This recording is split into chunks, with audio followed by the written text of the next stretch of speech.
Welcome. The topic we are discussing is mutation and mitochondrial DNA. आपने mutation word बहुत बार use किया होगा. म्यूटेशन का मतलब क्या होता है? म्यूटेशन का मतलब होता है any permanent change in the genetic information, that is mutation. So the definition of mutation is any permanent change. It should be permanent, that is important. Any permanent change in genetic information.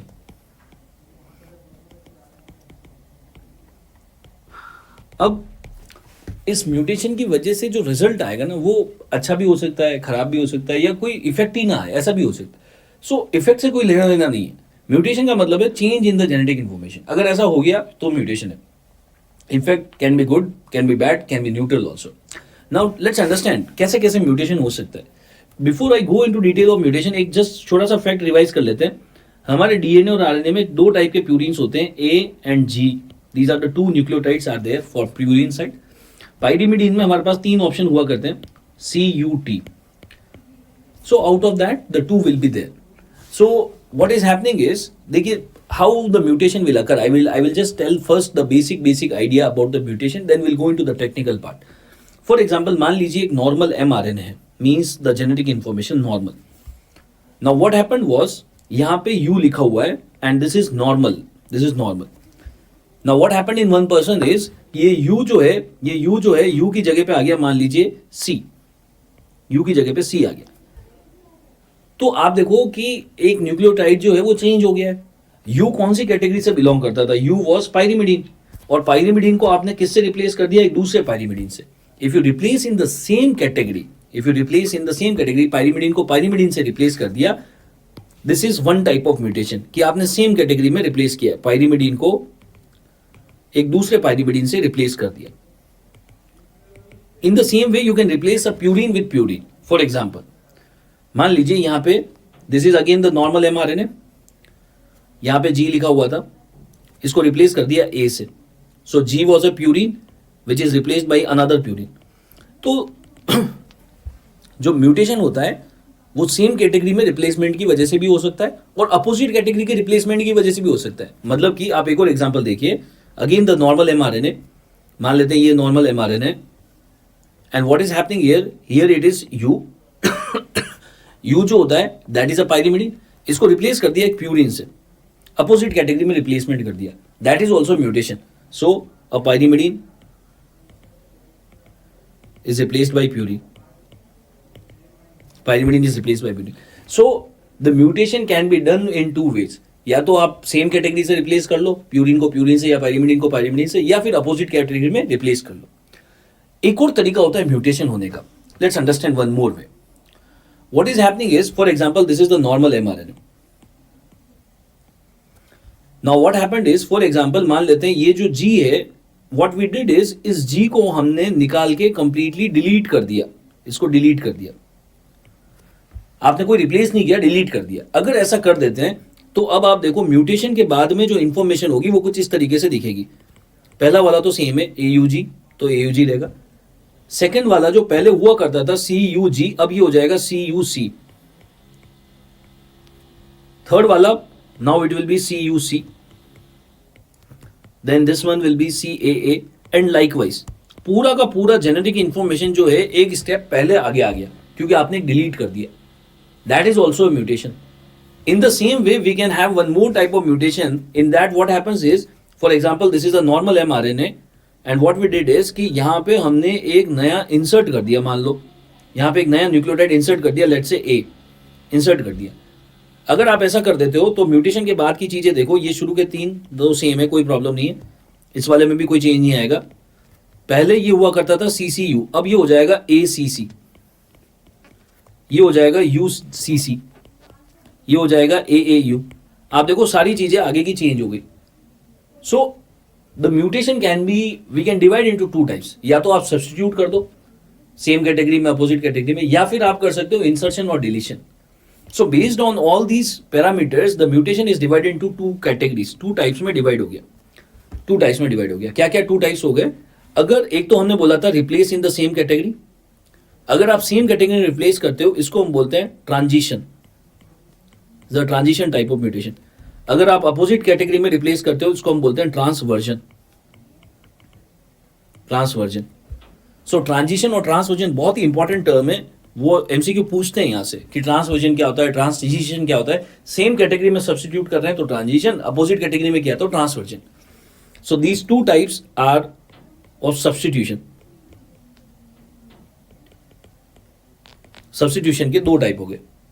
इसी तरीके से if you remove a particular one entire nucleotide, अगर एक किसी को पूरा delete कर दिया that is called as deletion. And if you insert a new one that is called as insertion. जब भी हम इंसर्शन और डिलीशन करते हैं तो पूरी की पूरी फ्रेम जो होती है वो चेंज हो जाती है, तो इसको हम बोलते हैं frame shift mutation. So mutation is mainly is of two types, substitution and frame shift. Substitution में दो टाइप होते हैं, ट्रांजिशन एंड ट्रांसवर्जन.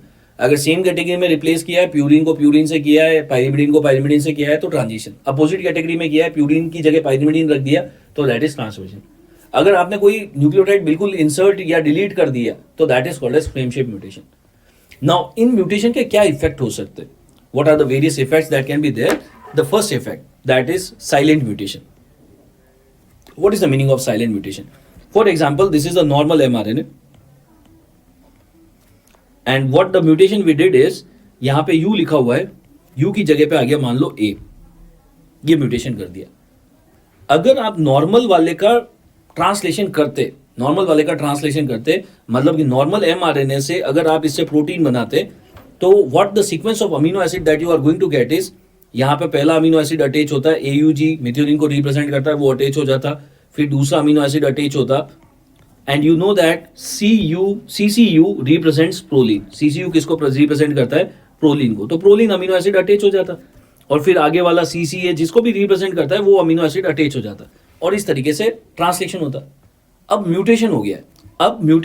अगर म्यूटेशन के बाद में अगर हम ट्रांसलेशन कर रहे हैं तो देखो अमीनो एसिड क्या होंगे, यहाँ पे भी एयूजी है तो सेम अमीनो एसिड आ गया, कोई चेंज नहीं है. सीयूजी था, सीयूजी है, सेम अमीनो एसिड आ गया, कोई चेंज नहीं है. नाउ सी हियर, यहाँ पे पहले कोडोन था सीसीयू विच रिप्रेजेंट्स प्रोलीन. सीसीयू रिप्रेजेंट कर रहा था प्रोलीन को. अब हो गया है सीसीए और सीसीए किसको रिप्रेजेंट करता है? ये भी प्रोलीन को ही रिप्रेजेंट कर रहा है. तो जब आप इसका ट्रांसलेशन करोगे तो यहाँ पे जो अमीनो एसिड अटैच होगा that is going to be proline only. तो आप देखो म्यूटेशन तो हुआ लेकिन उसकी वजह से जो प्रोटीन बन रहे हैं उसमें कोई चेंज नहीं आ रहा है, वो सेम ही प्रोटीन बन रहा है क्योंकि जो कोडोन चेंज होके जो बना है वो भी सेम अमीनो एसिड को ही रिप्रेजेंट कर रहा है, क्योंकि एक अमीनो एसिड के एक से ज्यादा कोडोन हो सकते हैं.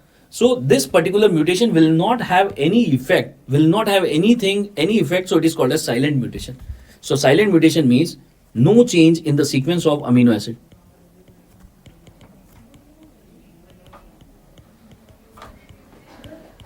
No change in the sequence of amino acid. That is called as silent mutation. Then comes the missense mutation. Now what is the meaning of missense mutation is? See here. For example, this is the normal mRNA and what is happening here is यहाँ पे U लिखा हुआ था और U की जगह पे मान लीजिए आ गया let's say C, U की जगह पे C आ गया.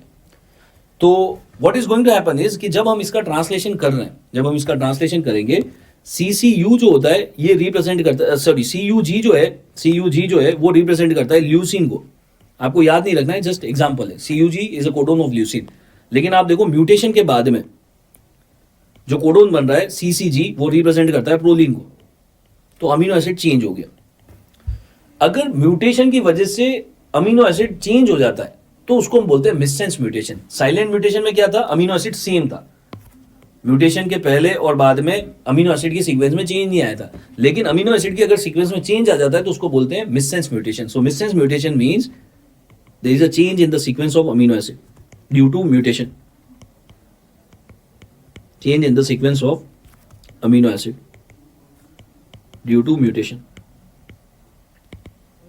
That is called as missense mutation. अब missense mutation जब भी होगा तो there can be 3 outcomes.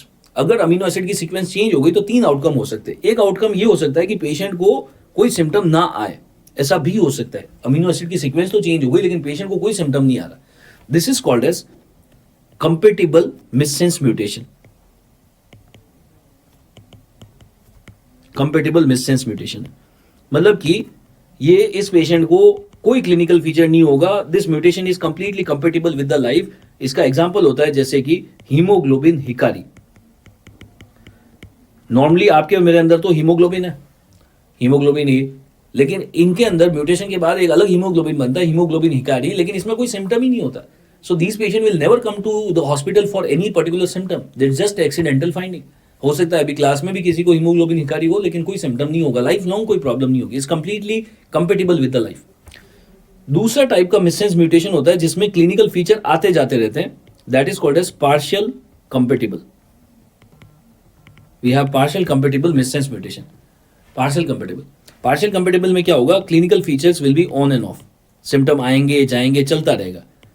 इसका एग्जाम्पल होता है sickle cell anaemia. Sickle cell anaemia, HBS। So missense mutation is basically also of three type: compatible, partial compatible and non compatible. Compatible में तो कोई सिम्टम नहीं होगा, पार्शियल कंपेटेबल में symptom आएंगे जाएंगे, जैसे sickle cell anaemia. Sickle cell anaemia में what happens is actually haemoglobin के अंदर दो टाइप की ग्लोबिन चेन होती है, अल्फा एंड बीटा। तो हीमोग्लोबिन में जो बीटा चेन होता है एट 6th पोजीशन, आपके और मेरे अंदर at 6th position we have glutamate, means glutamic acid, glutamic acid होता है, अमीनो एसिड जो होता है बीटा चेन में 6th पोजीशन पे ग्लूटामिक एसिड होता है, लेकिन ये रिप्लेस हो जाता है, it is replaced by valine. अगर ग्लूटामिक एसिड की जगह वेलिन आ जाता है 6th पोजीशन पे, तो उसको हम बोलते हैं सिकल सेल एनीमिया। आप देखो अमीनो एसिड चेंज हो गया, इसलिए इसको बोल दिया था मिससेंस म्यूटेशन। ग्लूटामिक एसिड की जगह क्या आ गया, वेलिन आ गया, और उसकी वजह से पेशेंट को सिम्टम आते हैं जाते हैं आते जाते हैं, इसको हम बोलते हैं सिकल सेल एनीमिया। और ये इन्फॉर्मेशन बहुत इंपॉर्टेंट है कि what is the mutation is there in sickle cell anaemia. 6th position पे ग्लूटामिक एसिड होना चाहिए था, उसकी जगह पे वेलिन आ गया। Then the third type of missense mutation, the third type of missense mutation is non-compatible.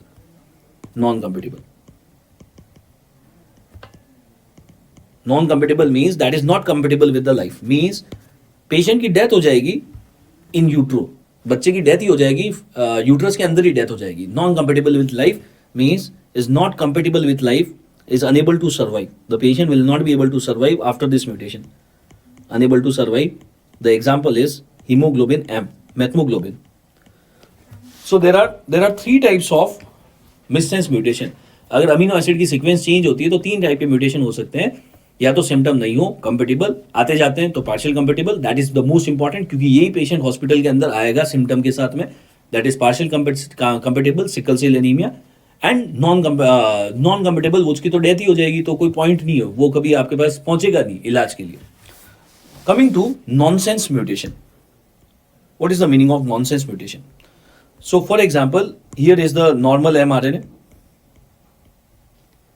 अगर आप इस नॉर्मल mRNA का ट्रांसलेशन करते तो सबसे पहला अमीनो एसिड यहां पे अटैच होता था, देन सेकंड वाला अटैच होता according to the codon, then third वाला ऐड हो जाता, देन फोर्थ ऐड होता, एंड नाउ UAA जो है that is a stop codon, और जैसे स्टॉप कोडोन आता ट्रांसलेशन यहां पे रुक जाता। So this is the, for example this just a normal mRNA we have made, और अगर हम बोल रहे हैं कि इसमें अगर ट्रांसलेशन होता है तो नॉर्मल 4 अमीनो एसिड का प्रोटीन बनता। लेकिन अब देखो म्यूटेशन हो गया। म्यूटेशन क्या हुआ कि ये जो C था इसकी जगह पे U आ गया, C की जगह पे U आ गया। तो C की जगह पे अगर U आ जाता है तो अब कोडोन बन गया UAA, पहले तो था CAA, अब बन गया UAA। और आपको पता है कि UAA जो होता है ये तो एक स्टॉप कोडोन है, स्टॉप कोडोन का दूसरा नाम होता है नॉनसेंस कोडोन। अगर जो CAA था वो UAA में कन्वर्ट हो गया, so after mutation now if you do the translation what is going to happen is you will attach the first amino acid, you will attach the second amino acid, but अब तो stop codon आ गया तो translation यहीं पे खत्म हो जाएगा, it's a stop codon. So translation यहीं पे खत्म हो जाएगा, प्री मेच्योर टर्मिनेशन हो जाएगा ट्रांसलेशन का। सो अगर म्यूटेशन की वजह से एक कोडिंग कोडोन स्टॉप कोडोन में कन्वर्ट हो जाता है तो उसको हम बोलते हैं नॉनसेंस म्यूटेशन। स्टॉप कोडोन का दूसरा नाम होता है nonsense codon. So what is nonsense mutation? Is due to mutation a coding codon is converted into stop codon.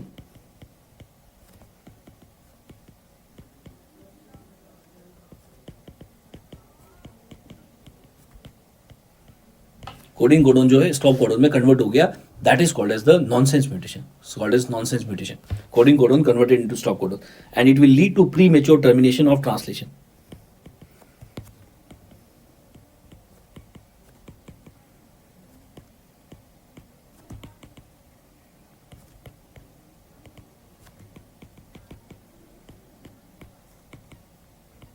Leads to premature termination of translation. So this is the nonsense mutation. So these are the various effects of the mutation. तो मैंने सबसे पहला effect आपको पढ़ाया कि amino acid के sequence में कोई चेंज नहीं होता, दैट इज साइलेंट. अगर चेंज होता है तो उसको बोलते हैं मिससेंस. मिससेंस कंपेटिबल हो सकता है, पार्शियल कंपेटिबल हो सकता है, नॉन कंपेटिबल हो सकता है. Then we have discussed about the nonsense mutation कि कोडिंग कोडोन जो है स्टॉप कोडोन में कन्वर्ट हो गया, उसको बोल दिया nonsense mutation. So this is all about the mutation part to be understood and to be remembered. Now coming to the concept of mitochondrial DNA.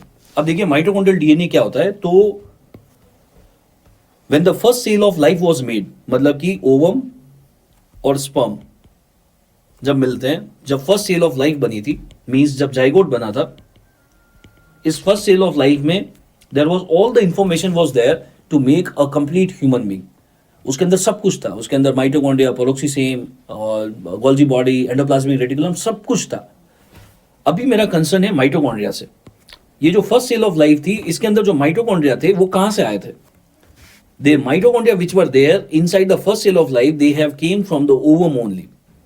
मतलब हमारी बॉडी में अभी जितने भी माइटोकॉन्ड्रिया है वो सारे के सारे हमारे को हमारी मदर से मिले. स्पर्म कोई भी माइटोकॉन्ड्रिया नहीं देता. हमारे फर्स्ट सेल ऑफ लाइफ जब हमारा जीवन चालू हुआ था, जो फर्स्ट सेल बनी थी हमारी, उसके अंदर सारे माइटोकॉन्ड्रिया कहां से आए थे? तो ओवम से आए थे, मतलब कि मदर से आए थे.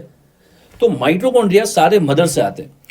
माइटोकॉन्ड्रिया के अंदर डीएनए भी होता है, that is called as the mitochondrial DNA. तो ये सारा माइटोकॉन्ड्रियल डीएनए जो अभी आपकी बॉडी में ट्रिलियंस ऑफ माइटोकॉन्ड्रिया है, वो सारे के सारे आपके मदर की तरफ से आए थे. ये जो माइटोकॉन्ड्रियल डीएनए होता है, आप इसका स्ट्रक्चर देखिए, it is double standard circular DNA.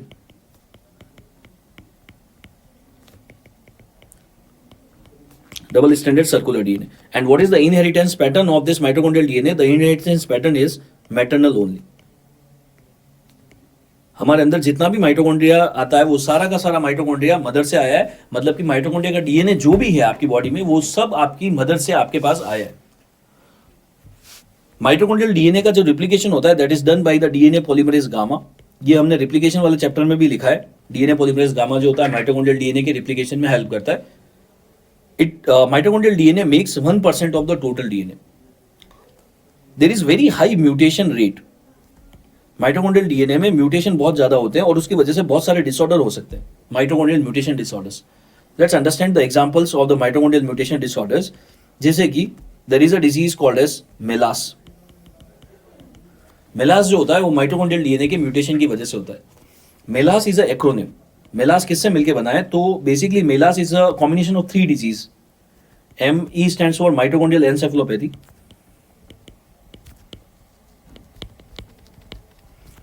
LA stands for lactic acidosis. S stands for stroke. This is MELAS. There is one more mitochondrial mutation disorder such as NARP syndrome. What is NARP is?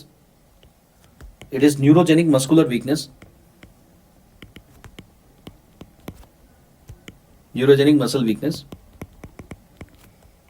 A stands for ataxia and R stands for retinitis pigmentosa. So अगर mitochondria में mutation हो जाता है तो MELAS हो सकता है, नार्प हो सकता है. There is one more disorder called as Lone syndrome. Lone syndrome stands for Leber's hereditary optic neuropathy. आपको केवल नाम याद रखने हैं. अगर एक्रोनिम याद रख सकते हैं तो बहुत अच्छा है, नहीं याद रख सकते तो याद रखना है कि माइटोकॉन्ड्रिया में म्यूटेशन होने से क्या क्या डिसऑर्डर हो सकता है. मेलास हो सकता है, नार्प हो सकता है, लोन हो सकता है. इसमें सबसे इंपॉर्टेंट है हमारे लिए MELAS. So these are the mitochondrial mutation disorders to be remembered. So if we summarize this entire chapter of the replication, transcription, translation, mutations and all, so let's see the points. The polymerization of Okazaki segment. Polymerization कौन करता है Okazaki segment का? ये question बहुत important है क्योंकि क्या होता है हमारे दिमाग में, जैसे ही Okazaki segment हमने रिप्लिकेशन में पढ़ा था, जैसे ही हम ये सुनते हैं हमारे दिमाग में आता है DNA ligase. DNA ligase Okazaki segment का पॉलीमराइजेशन नहीं करता है, वो उसका लाइगेशन करता है। पॉलीमराइज किसने किया था, मतलब बनाया किसने था ओकाजाकी सेगमेंट्स को? ओकाजाकी सेगमेंट्स को बनाया था डीएनए पॉलीमरेज 3 ने, डीएनए पॉलीमरेज 3 ने। तो पहले क्वेश्चन का आंसर हो जाता है first, histone octamer. What is not a part of histone octamer? H1, H2, H3, H4. What is not a part of histone octamer? H1. H1 is not a part of histone octamer. Acetylation of histone. Acetylation of histone. मैंने आपको बोला था histone और DNA बहुत खास दोस्त है। तो हिस्टोन जो होता है डीएनए को रेगुलेट करने लग जाता है। अगर आप हिस्टोन का एसिटाइलेशन करते हो, A for acetylation, it will lead to activation of the transcription. Acetylation क्या करेगा? ट्रांसक्रिप्शन को एक्टिवेट कर देगा। What is the starting site of transcription? Transcription को चालू करने की स्टार्टिंग जो उसको एंजाइम को एक्टिवेट करता है उसको हम क्या बोलते हैं? स्टार्टिंग साइट को हम क्या बोलते हैं? स्टार्टिंग साइट को हम बोलते हैं प्रमोटर रीजन, जैसे कि TATA box. Splicing, what is splicing? हमने पढ़ा था पोस्ट ट्रांसक्रिप्शन मॉडिफिकेशन में। स्प्लाइसिंग मतलब वो स्नप्स आते हैं, कुतर कुतर के खा जाते हैं। So what is splicing? Is the removal of the useless part, removal of the useless part, और I can say that who is going to do this splicing is the snRNA or the SNPs. So the answer to this question is, who is helping in the splicing? SNPs. Post transcription modification में हमने एक और चीज पढ़ी थी, capping. Cap लगाते, वो cap is made up of which molecule? Cap is made up of 7 methyl guanosine. mRNA क्या करता है? Micro RNA. It helps in the regulation of gene expression, it helps in the regulation of the gene expression, gene expression को regulate करता है। Who is going to activate the translation? Translation को कौन activate करेगा? तो marker sequence, marker sequence such as Sandelgano sequence or the Kozak sequence.